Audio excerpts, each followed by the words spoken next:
Boa noite, irmãos e irmãs. Estamos mais uma vez dando início a mais um ato de culto, de louvor e adoração ao nosso Deus. Estamos felizes porque em tudo temos percebido o cuidado, a direção, a orientação de Deus sobre as nossas vidas. E nesse momento de culto eu quero iniciar trazendo os irmãos à memória esse cuidado de Deus e a necessidade que nós temos de orar. Esse momento de pandemia é momento de nós orarmos, porque falar com Deus traz paz, traz sossego ao nosso coração, porque nós olhamos para a grandeza de Deus, para a majestade de Deus, e isso traz descanso e certeza de que o nosso Deus é maior do que tudo, e pode fazer tudo, e tem cuidado de nós. Então vamos cantar e ouvir cantar o hino Falar com Deus.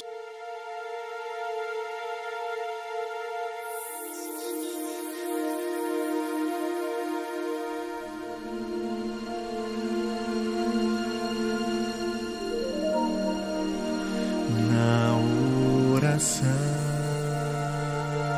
encontro calma, na oração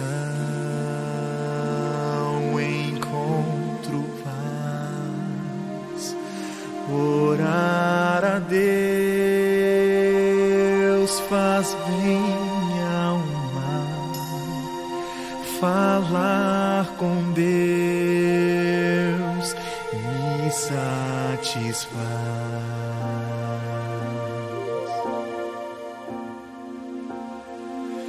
Falar com Deus, que privilégio,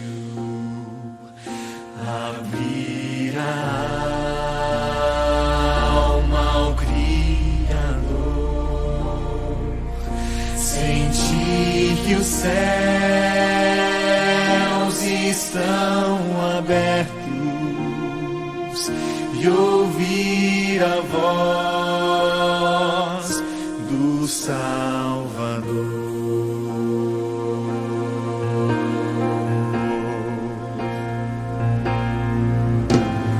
Grande é o nosso Deus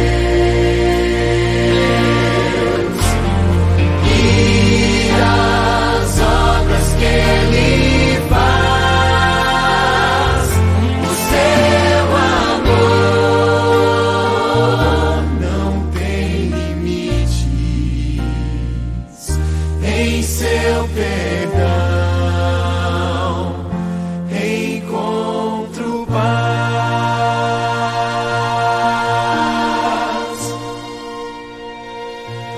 Falar com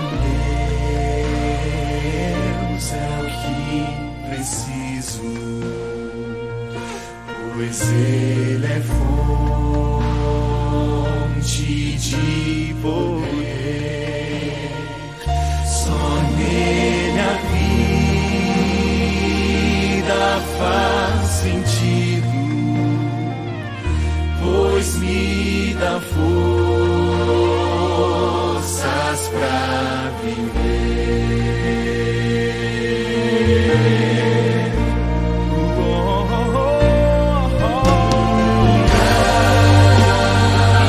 Grande é o nosso Deus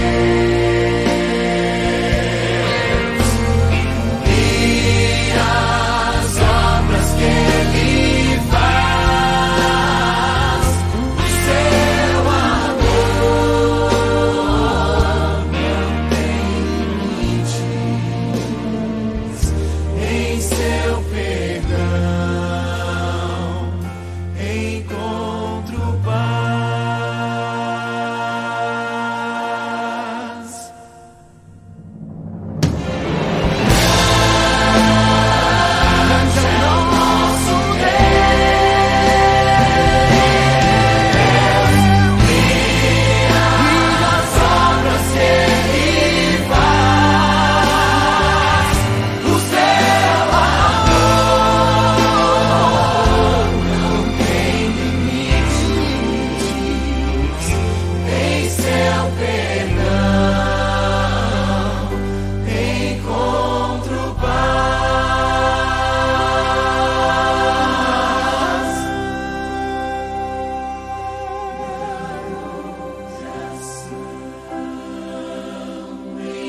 Irmãos, nesse momento nós vamos louvar e adorar a Deus através de cânticos espirituais, e membros da nossa equipe de louvor irá nos conduzir nesse instante.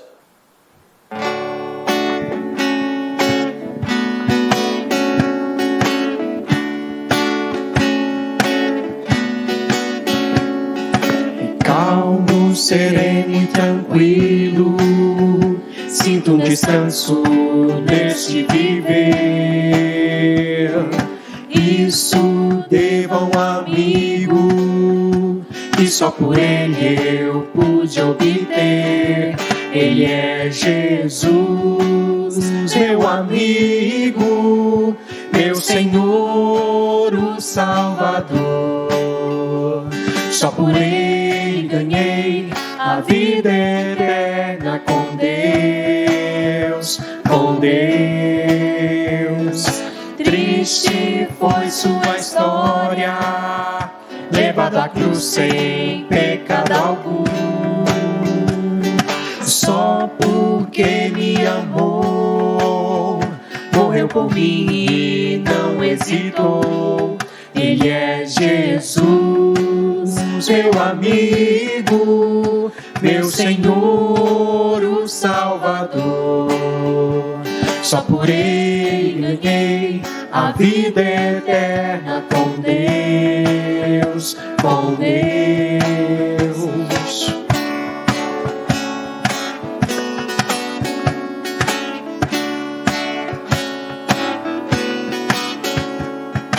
Calmo, sereno e tranquilo, sinto descanso neste viver. Isso devo a um amigo que só por ele eu pude obter. Ele é Jesus, meu amigo, meu Senhor, o Salvador. Só por ele ganhei a vida eterna com Deus, com Deus.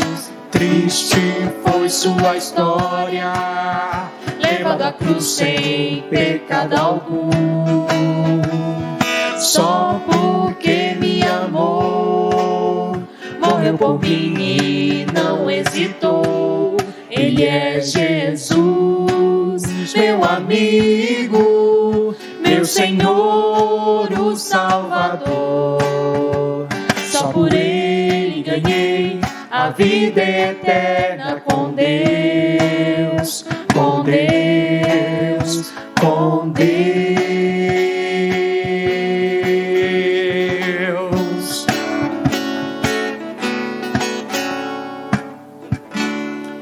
Amém. Em Isaías, no capítulo 46, no verso 9 e 10, nós temos uma das grandes sentenças que demonstram a grandeza, a potência, a magnitude e a soberania do nosso Senhor. Isaías, capítulo 46, verso 9 e 10, diz o seguinte: lembrai-vos das coisas passadas.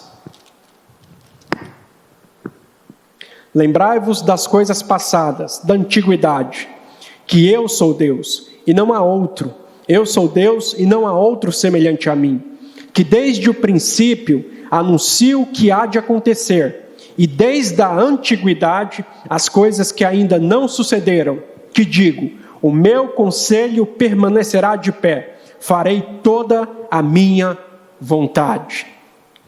Diante de tanta perplexidade que vemos nos dias de hoje, textos assim confortam o nosso coração, porque faz com que confiemos nesse Deus que é soberano e que decreta todas as coisas, e que de acordo com a palavra do seu poder, tudo aquilo que está debaixo do conselho da sua boa, perfeita e agradável vontade há de acontecer e de se estabelecer. Vamos orar? Vamos falar com o nosso Deus. Pai, obrigado.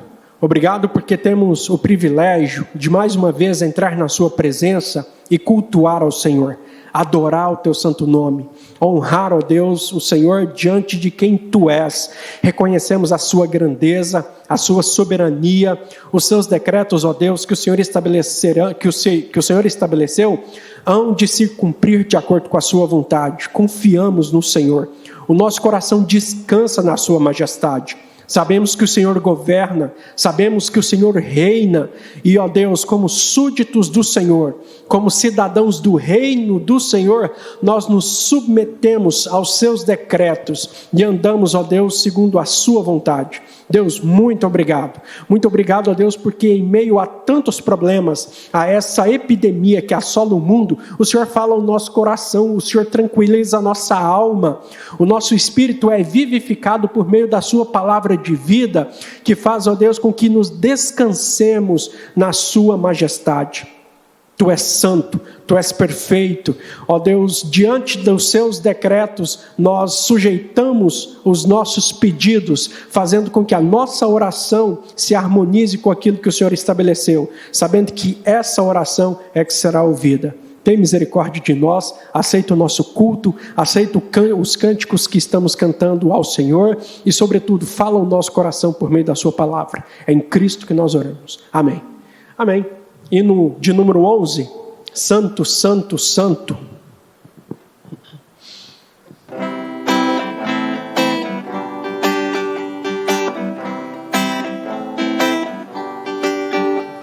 Santo, Santo, Santo, Deus onipotente, louvam nossas vozes teu nome com fervor. Santo, Santo, Santo, justo e compassivo, és Deus triuno, excelso Criador. Santo, Santo, Santo, nós os pecadores não podemos ver tua glória sem temor. Tu somente és santo, só tu és perfeito, Deus soberano e imerso em teu amor. Santo, Santo, Santo, todos os remidos, juntos com os anjos, proclamam o teu louvor. Antes de formar-se o firmamento e a terra, eras e sempre és, e hás de ser, Senhor. Santo, Santo, Santo, Deus onipotente, tuas obras louvam teu nome com fervor. Santo, Santo, Santo, justo e compassivo, Deus soberano, excelso Criador. Amém. Vamos orar mais uma vez, oração de confissão, sabendo que Deus nos perdoa de todos os nossos pecados e nos purifica de todas as nossas injustiças. Adinei, ora para a gente, por favor. Pai, diante do Senhor, te pedimos, o Senhor venha, ó Pai, vinde ao encontro do nosso coração, que possamos, ó Pai, a cada dia estarmos com a nossa vida entrelaçada ao Senhor, que a Tua Palavra faça sentido na nossa vida, para que possamos a cada dia, ó Pai, andar nos Teus caminhos de acordo com o que o Senhor quer que nós andemos, ó Pai. Perdoa nossos pecados, ó Pai, esteja conosco, nos guiando, nos protegendo, guardando nosso coração, limpando nosso coração, ó Pai, de todo o pecado, de todo o mal, ó Pai, que possamos, ó Pai, a cada dia, olhar para o Senhor, ó Deus, e te pedir misericórdia pelas nossas vidas. Obrigado por tudo, Obrigado por até aqui ter nos sustentado e ter cuidado dos teus filhos. Assim que te pedimos e te agradecemos. Amém. Amém. Amém. Cântico Não Há Palavras.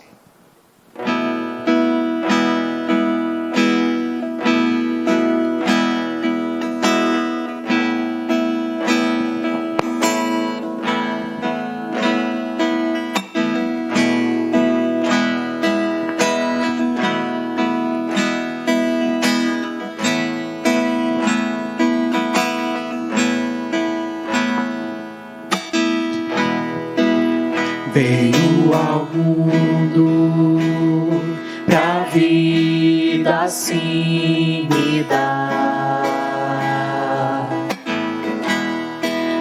Pagou o preço que eu não podia pagar.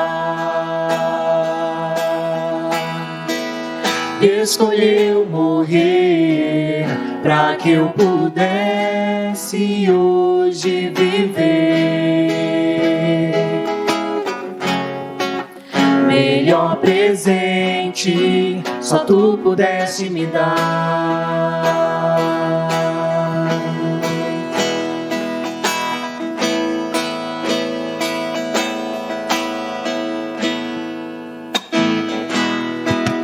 Veio ao mundo pra vida assim me dar. Pagou o preço que eu não podia pagar.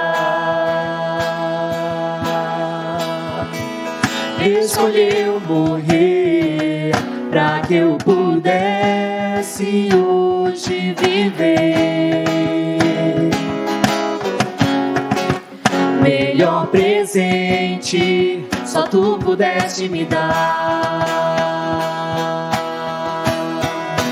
Não há palavras que possam expressar o que tens feito em meu viver. Posso dizer com todo o meu ser, tens me feito muito bem. Não há palavras que possam expressar o que tens feito em meu viver. Posso dizer com todo o meu ser, tens me feito muito bem. Viveu, morreu, se deu e pagou, e reina para sempre. Viveu, morreu, se deu e pagou, e reina para sempre. Não há palavras que possam expressar o que tens feito em meu viver. Posso dizer com todo o meu ser, tens me feito muito bem.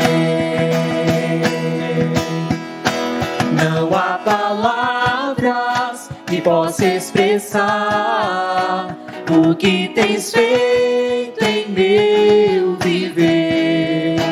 Posso dizer com todo o meu ser, tens me feito muito bem. Tens me feito muito bem. Tens me feito muito bem. Amém. Vamos orar mais uma vez. Pai, nós te louvamos porque o Senhor aceita o nosso culto, porque é um culto prestado, sempre buscando a glória do Senhor, e nós o fazemos em nome de Jesus Cristo. E neste mesmo nome, nós pedimos que por meio dele, o Senhor possa falar o nosso coração. A sua palavra será agora aberta. A sua palavra será lida e ela será exposta. E por meio dela, o Espírito Santo do Senhor possa fazer com que ela mude a nossa vida, ela transforme os nossos desejos iníquos, que o Senhor, ó Deus, incline o nosso coração para a sua palavra, que dá a vida, e que assim, ó Deus, exortados por ela, educados por ela, amadurecidos por ela, possamos traduzi-las em práticas que glorifiquem ao teu santo nome e resplandeça a luz da glória do Senhor que, ó Deus, reflete em nós. É em Cristo que nós oramos. Amém.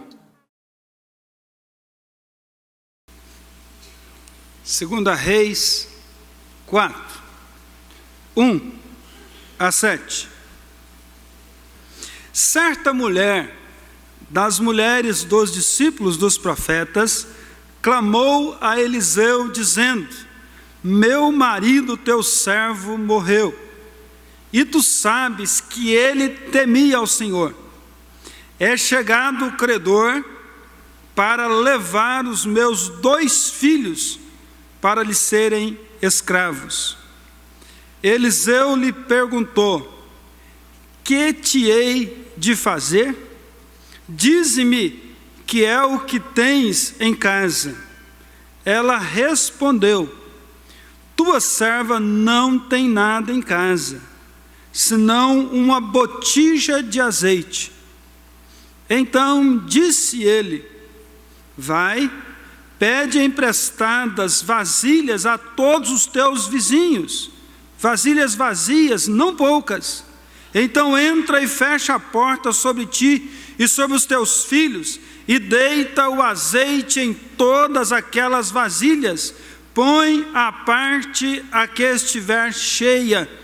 Partiu, pois, dele e fechou a porta sobre si e sobre os seus filhos, e estes lhe chegavam as vasilhas, e ela as enchia. Cheia as vasilhas, disse ela a um dos filhos: chega-me aqui mais uma vasilha. Mas ele respondeu: não há mais vasilha nenhuma. E o azeite parou. Então foi ela e fez saber ao homem de Deus. Ele disse: vai, vende o azeite, paga a tua dívida, e tu e teus filhos vivei do resto. Amém? Senhor, nós estamos na tua presença. Nós precisamos ouvir a tua voz. Nós precisamos da direção, da orientação, da sustentação, do auxílio que vem do Senhor. E a tua palavra, Pai, é diretiva para as nossas vidas. A tua palavra tem todos os princípios para vivermos uma vida que agrade ao Senhor em qualquer circunstância do nosso viver. Por isso, ó Deus, toma cada mente cativa ao teu espírito agora e usa-me como um instrumento para transmitir a tua palavra. Eu oro assim, em nome de Jesus. Irmãos, Salmos 42, versículo 7, tem um versículo que vai dizer: um abismo chama outro abismo aos ruídos das suas catadubas, todas as suas ondas e vagas passaram sobre mim. O salmista, quando disse essas palavras, ele estava num momento de muita crise na vida dele. Muitas circunstâncias adversas envolviam a vida dele, de tal maneira que, ao ver aquelas águas e ao ver aquelas correntes e aquelas águas naquele despenhadeiro que rolavam até chegar embaixo, e a alma dele, ele diz: a minha alma, Senhor, é como isso, um abismo chamando outro abismo, e as suas ondas e vagas passando sobre mim. E diante de tudo isso, diante das lutas, das provações, das dificuldades, ele se via com a alma batida, conturbada, infeliz. As lágrimas começaram a ser o seu alimento, e as pessoas ainda chegavam para o salmista, dizendo: vem cá, você é crente? Você não é crente? O teu Deus aonde está?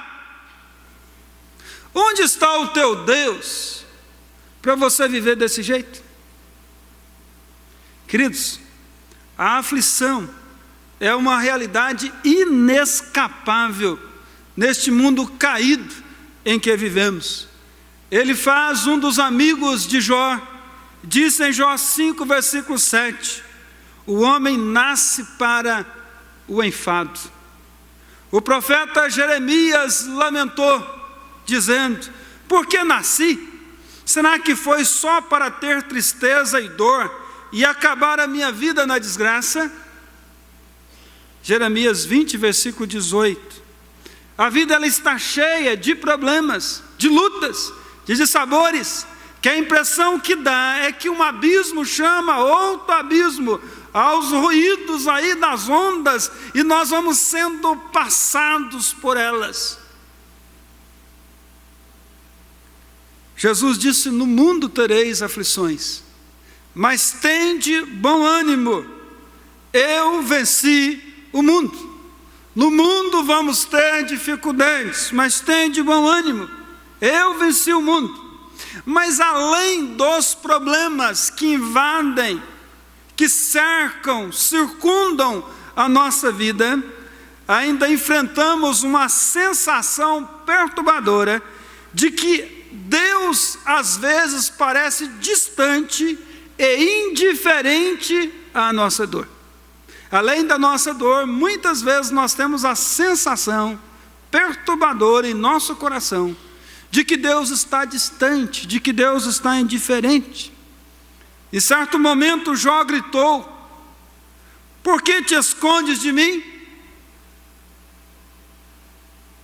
Por que te escondes de mim? Por que me tratas como inimigo? Jó 13, 24. O salmista, profundamente angustiado, perguntou: ó Senhor Deus, por que fica aí tão longe? Por que te escondes em tempos de aflição? Salmo 10, versículo 1. Até mesmo Davi, um homem, segundo a palavra de Deus, um homem segundo o coração de Deus, perguntou em momento de desespero da sua alma: até quando, Senhor? Esquecer-te-ás de mim para sempre? Até quando ocultarás de mim o rosto? Até quando estarei eu relutando dentro de minha alma, com tristeza no coração cada dia? Até quando se erguerá contra mim o meu inimigo? Salmo 13, versículo 1 e versículo 2. Na nossa vida há momentos que a percepção humana nossa e na nossa fraqueza, a impressão que dá é que um abismo chama outro abismo e que de repente o Deus soberano esqueceu de nós. Queridos, eu tenho falado muito acerca dessa questão da fragilidade do ser humano, a fragilidade do nosso coração. O homem, a partir do momento que ele foi afetado pelo pecado, ele se tornou um homem extremamente frágil. Esses dias eu falando num culto de formatura de direito, a minha palavra foi direcionar os jovens formandos a entenderem a fragilidade e a necessidade que cada um tem de Deus. Não de um Deus que se esconde, mas de um Deus presente, onisciente, onipotente e que faz diferença na nossa vida em todos os momentos. E especialmente nesses momentos onde um abismo chama outro abismo ao fragor das suas catadupas. Por isso eu quero meditar nesse texto. Esse texto fala de uma mulher, diz o texto no versículo 1, certa mulher, e ela é identificada como uma mulher crente, porque ela era esposa de um dos discípulos, com certeza daqueles da casa dos profetas. E essa mulher, ela vem a Eliseu, porque a vida dessa mulher, ela pode ser descrita, e eu quero caminhar com os irmãos descrevendo um problema, seguindo do outro problema, mas não nessa perspectiva de ver apenas os problemas, mas ver que quando um abismo chama outro abismo, o que eu e você, como homens e mulheres de Deus, devemos fazer? O que fazer quando um abismo chama outro abismo? Quando os ruídos são tempestuosos, quando o mar está revolto, quando as ondas estão tão altas que a previsão iminente é de naufragar, é de ter o barco solapado, cortado pelas ondas. Vejamos então, isso na vida dessa mulher. A primeira coisa, ela estava enfrentando a morte do esposo. Diz o texto aí, certa mulher, versículo 1, certa mulher das mulheres dos discípulos dos profetas, clamou a Eliseu dizendo, meu marido, teu servo, morreu. Por mais que nós esforcemos para que o nosso lar seja um lugar de refrigério, seja um lugar de paz, seja um lugar de amor, seja um lugar de aconchego, seja um ambiente agradável de se viver, esse lar não está imune às circunstâncias adversas. O desespero desta mulher é uma evidência muito triste dessa nossa realidade. Essa mulher, ela vai declarar que o marido dela morreu. Bom, meu marido morre, mas vai perguntar o coração da esposa que perde o marido. Se você volta àquela época, essa mulher, ela perde o seu marido, o seu companheiro, o seu esposo, aquele a quem ela ama, aquele a quem ela convivia já há alguns anos, aquele que ela compartilhava os seus sonhos, os seus ideais, aquele com quem ela compartilhava de criar a família, de criar os filhos. De repente a morte simplesmente chegou e levou aquele homem que era da casa dos profetas, discípulo de profeta. Aquele homem de repente tem a sua vida interrompida pela morte. E uma das coisas mais tristes para o ser humano é a questão da morte. E eu e você, por mais que nós falemos que estamos preparados para enfrentar a realidade da morte, quando a morte chega na nossa casa ou na vida de um ente querido muito próximo, o nosso coração se entristece profundamente. E a gente tem que aprender a lidar com essa questão da morte, porque a morte hoje, ela é uma realidade. Realidade que nós vivemos de violência, de acidente, de enfermidade. Você estava conversando com o irmão, nós estamos num momento onde cada dia se descobre uma enfermidade nova, cada dia acontece uma epidemia nova. Quando estão procurando a cura para uma, chega a notificação de outra. Quando um vírus está sendo combatido, ele fica mais forte e se torna um vírus praticamente imbatível. Mas a grande realidade é, a morte está aí. E a grande pergunta é como eu e você lidamos com a morte. E a grande pergunta que se deve fazer para mim e para você também é: eu estou preparado para morrer? E eu estou preparado para enfrentar a morte quando ela chegar dentro da minha casa? E principalmente quando chegar para a pessoa que você vive, compartilha a vida.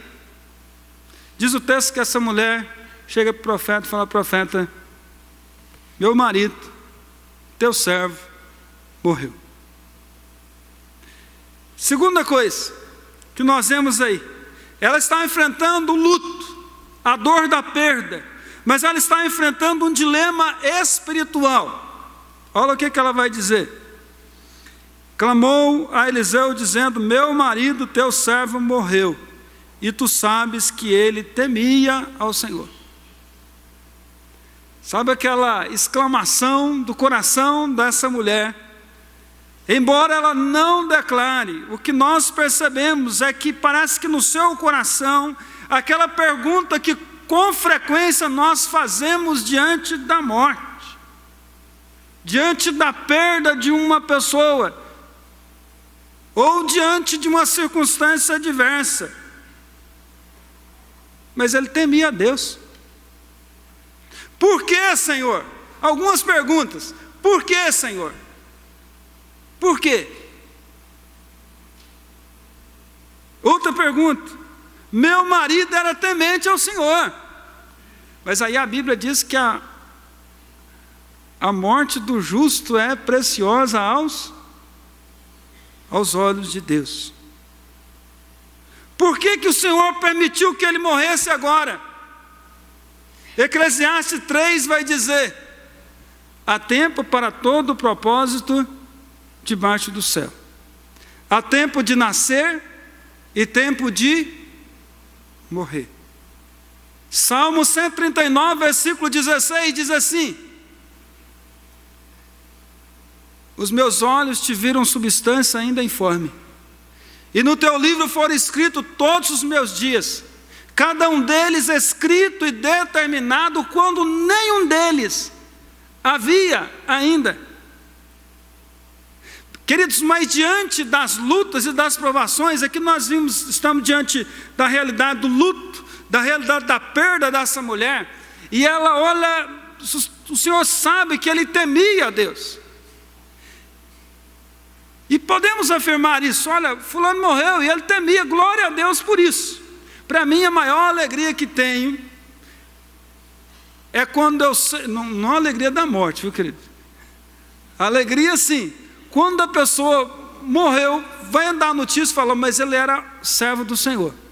Agora, tristeza grande para o coração de um pastor e para o coração da família é que quando alguém é ceifado ou a morte chega e ele não tinha Deus como Senhor e Salvador da vida dele. Porque para aqueles que morrem em Cristo, no momento exato que ele morre, ele já entra na presença de Deus e ele já começa a desfrutar da glória celeste. Então o marido morreu. Aí vem o dilema espiritual: ele era teu servo. Lá teu servo, estava na casa dos profetas, discípulos do Senhor, temia a Deus. Tem hora que a gente pensa assim: eu sou crente, eu deveria ser imune aos problemas. No nosso coração não está mais ou menos isso? Não que a gente crê nisso, a gente não crê nisso. A gente crê que Deus é soberano, a gente crê que a morte é uma realidade para todos, a gente crê que a enfermidade está aí e ela pode chegar na minha casa, a gente crê nos percalços, nas circunstâncias adversas, mas que isso seja na vida do vizinho. Tem hora que dá a impressão que a gente está vivendo da vida da gente e que os problemas nunca vão chegar na nossa casa.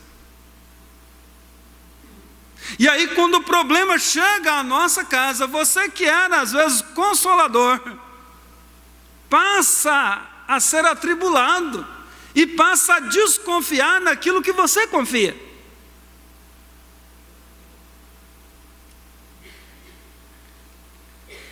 Terceiro lugar, ela está enfrentando a possibilidade iminente de perder os seus outros 2 filhos. Agora vamos pegando aí o abismo, né? Um problema atrás do outro problema. Ela perdeu o marido, ela entra num dilema, porque era um homem temente a Deus, morreu ali porque deixou 2 filhos, tinha uma família para criar, tinha uma esposa para cuidar. Aí vem o outro dilema, diz o texto, olha o que continua no versículo 1. É chegado o credor para levar meus 2 filhos para serem escravos. Bom, naquela época, a mulher ficava viúva, quem cuidava dela eram os seus filhos. A maior herança de uma viúva era ter filhos homens, que pudesse estar com ela, e pudesse então ser o amparo, a ajuda, o fortalecimento naquele momento. Quando ela perdia o marido e ela não tinha filhos, ela teria que viver sustentada pelas pessoas, ou encontrar alguém que a resgatasse.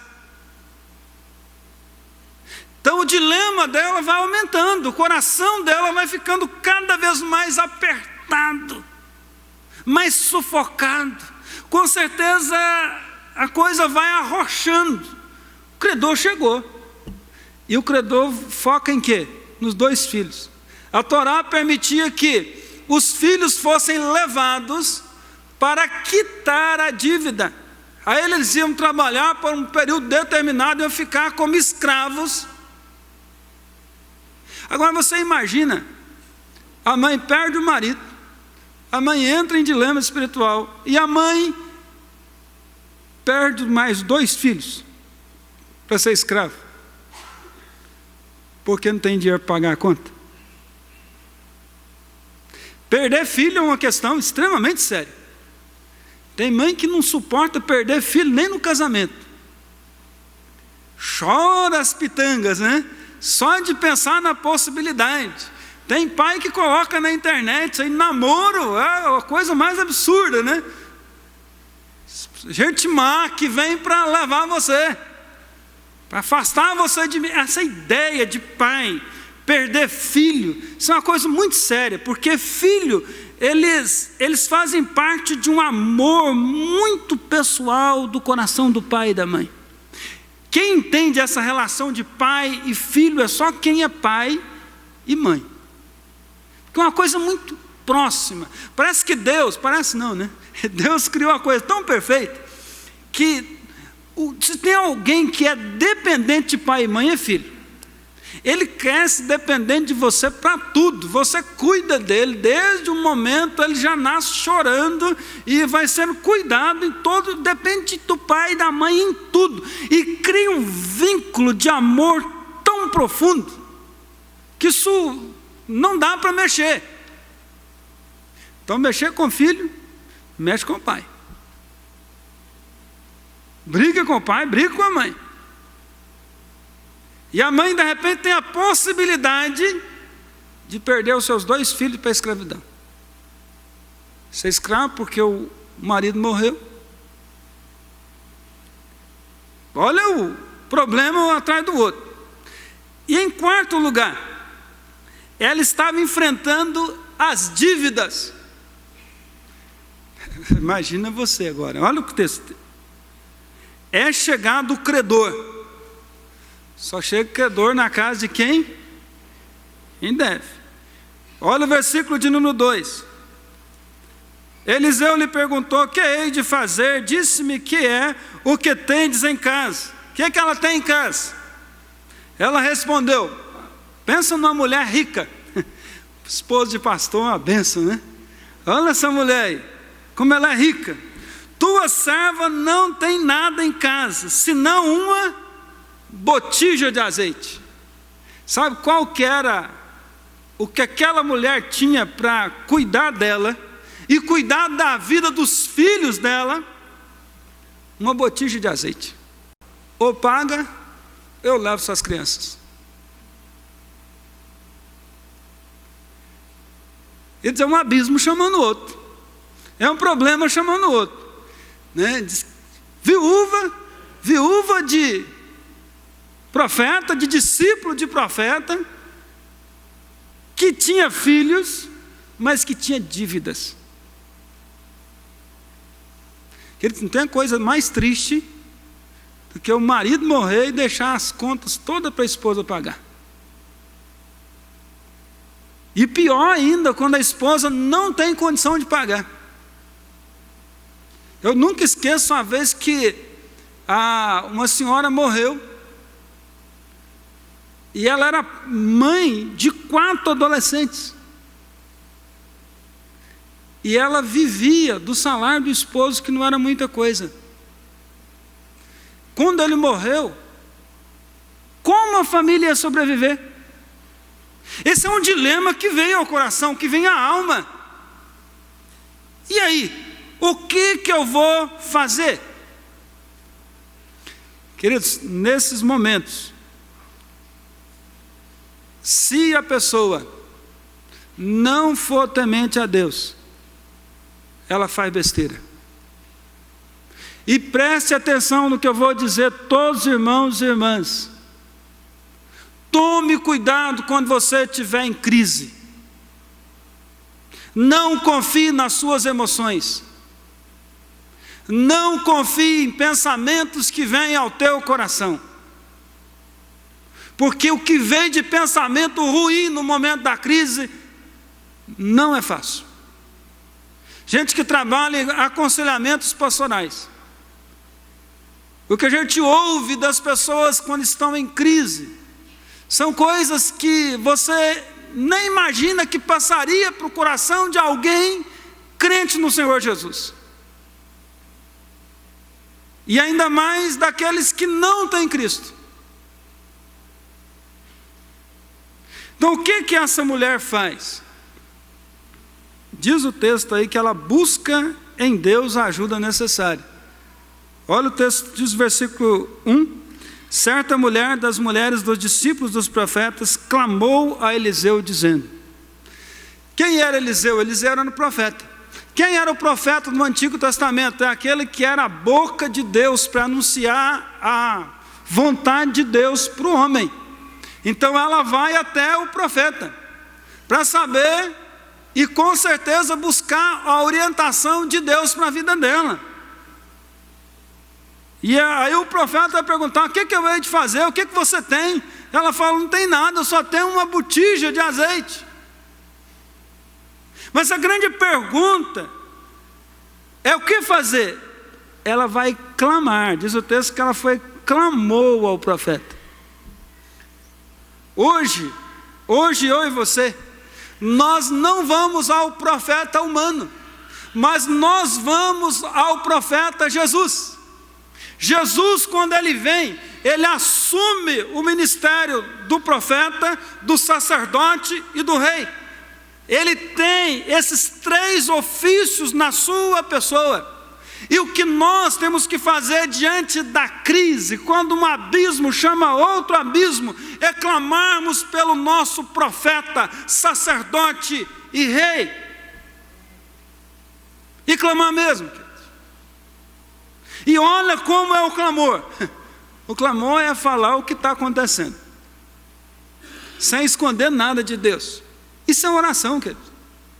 Se a mulher chega para o profeta e ela não esconde não, o que ela tinha que falar, ela falou. A vida dela foi escancarada ali, descortinada diante do profeta. O profeta ficou sabendo como estava a situação daquela mulher. Ou seja, diante de Cristo nós temos que expor. A Bíblia diz, aproximemo-nos com sincero coração diante do trono da graça, para que do trono da graça recebamos socorro em momento oportuno para as nossas vidas. Não dê ouvido às vozes do coração, dê ouvido à voz da palavra de Deus. Firme na palavra, fundamente-se na palavra, recorra ao Senhor Jesus, o nosso profeta, o nosso sacerdote, o nosso rei, que governa, que dirige todas as coisas.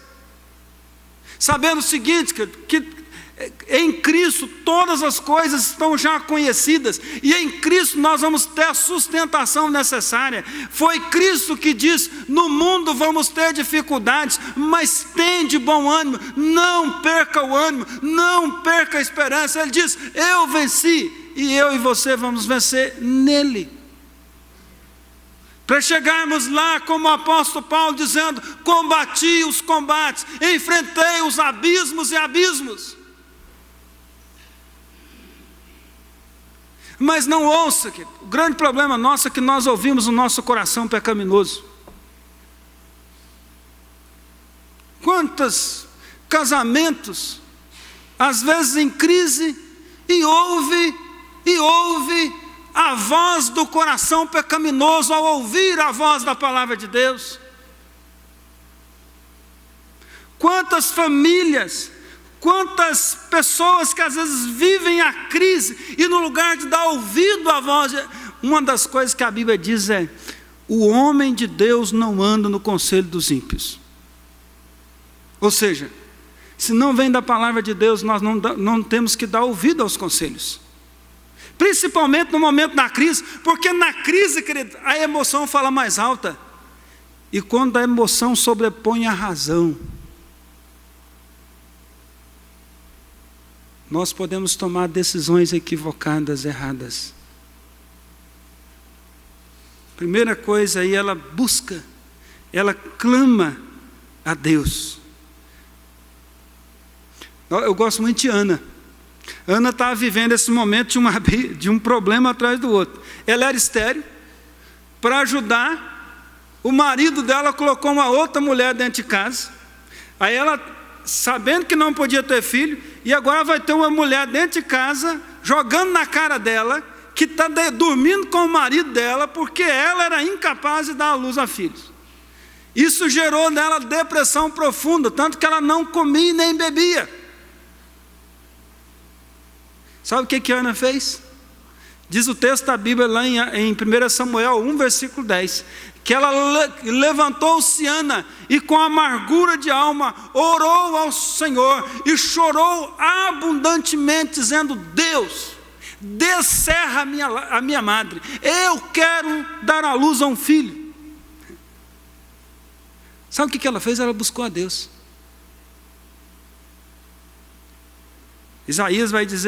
Jeremias vai dizer: buscar-me-eis e me achareis, quando me buscar de todo o vosso coração. Segunda e última coisa, o que fazer? Acreditar em Deus apesar de tudo.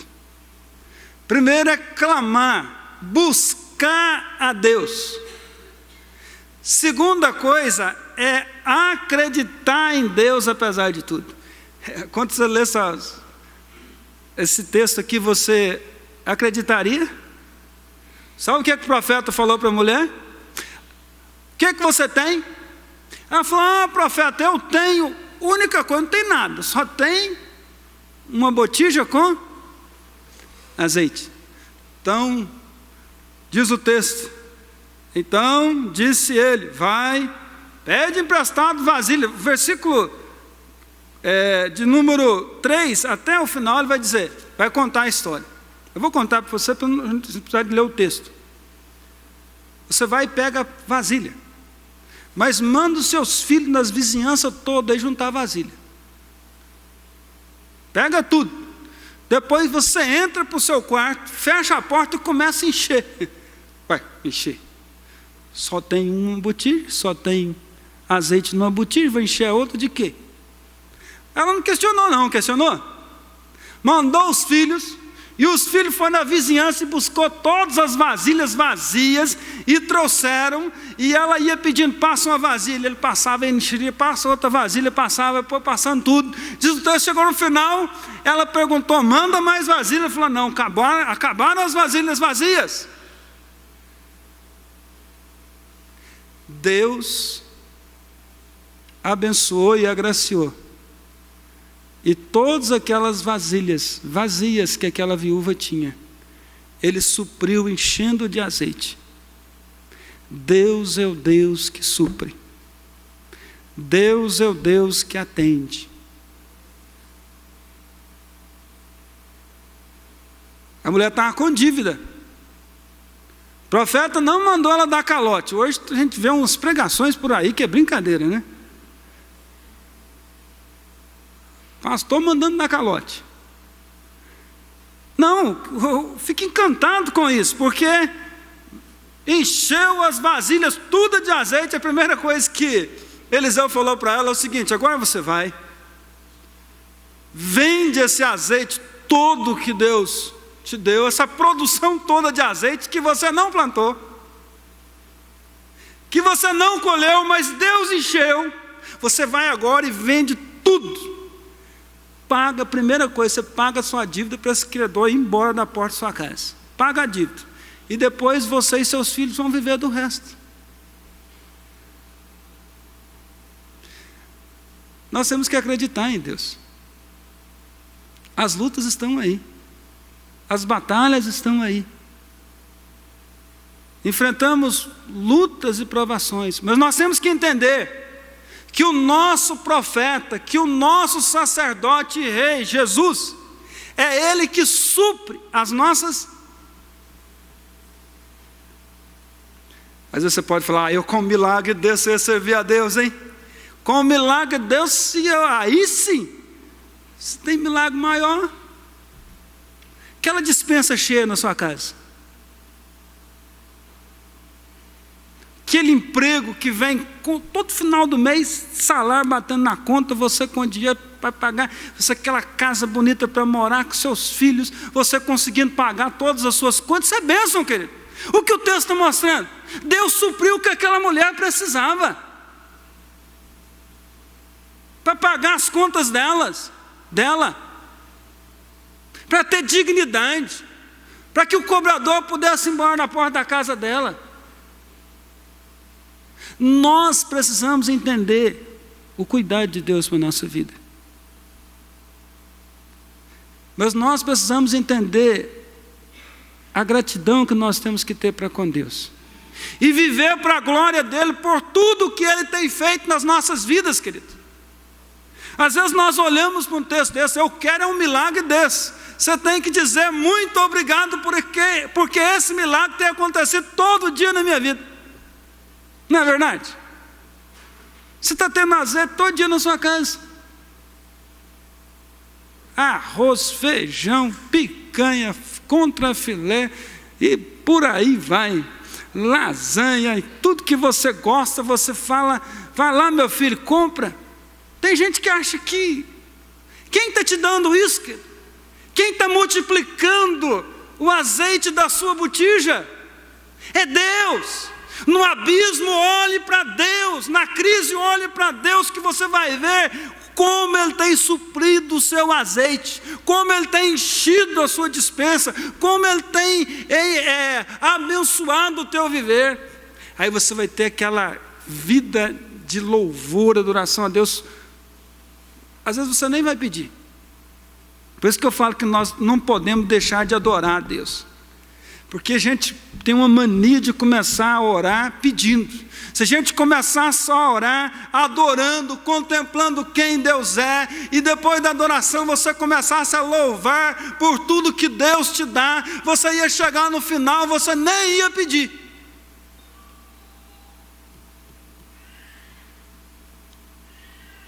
Queridos, um abismo chama outro abismo. Mas o que fazer quando um abismo está chamando outro abismo é o que faz a diferença. Nesse momento, essa mulher nos ensina que a gente tem que clamar ao nosso profeta, Jesus Cristo. E não só clamar, mas acreditar. O texto que foi lido aqui: o choro pode durar, mas a alegria vem amanhecer. Aí tem gente que pega literal, né? Não, então, pastor, problema é só uma noite, no outro dia... Gente, tem noite que demora a passar. Mas você tem que continuar acreditando. É como Jairo, quando Jairo chegou: fomos lá em casa, minha filha está para morrer, e e Jesus foi com ele. Mas aí veio a má notícia, a menina já morreu. Jesus olhou e falou: continua crendo. A ideia é: continua crendo. Mesmo quando o azeite começa a ficar e acabar, e vai, às vezes acaba da última botija. Às vezes o choro demora mais de uma noite. Mas você tem que entender o seguinte: se demorar, Deus tem um propósito na falta de azeite. Mas Ele não vai te deixar. Ele vai te suprir do que você necessitar. E Ele vai te fortalecer para você suportar e continuar, para você chegar lá na frente, conforme Paulo diz: combati o bom combate, completei a carreira, guardei a fé. Amém? Amém. Que Deus nos abençoe.